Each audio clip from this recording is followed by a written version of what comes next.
Right පටු නලයක් තුලින් ද්‍රවයක් ගලන කතාවක් සලකමු. මෙන්න ඔය කියන පටු නලය. පැහැදිලිද?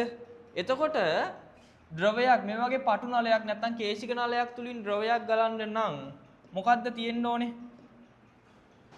පීඩන වෙනසක් තියෙන්න ඕනේ. නේද?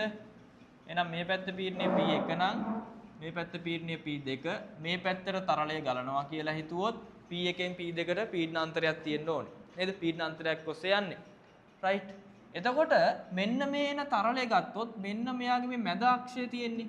ඔන්න ඔය අක්ෂයත් එක්ක බැලුවාම මෙයාට වැඩිම වේගයක් තියෙන්නේ එතනට. මෙන්න මෙහෙම තමයි ඔය තරලය යන්නේ මේ ප්‍රවේග මම මේ ඊතල වලින් ලකුණු කරලා පෙන්නන්නේ.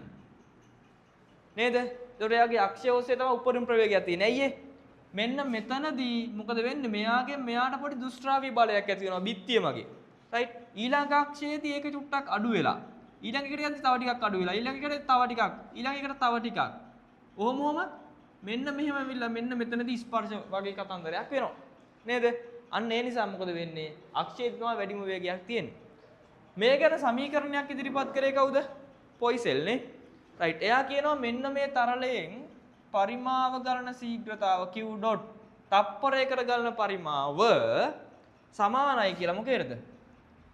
phi a ගේ 4 වෙනි බලය delta p බෙදීම 8යි නීටා l.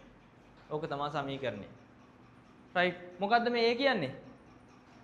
නලයේ ආරය. රයිට්. l කියන්නේ නලයේ දිග. රයිට්. නලයේ දිග. රයිට්.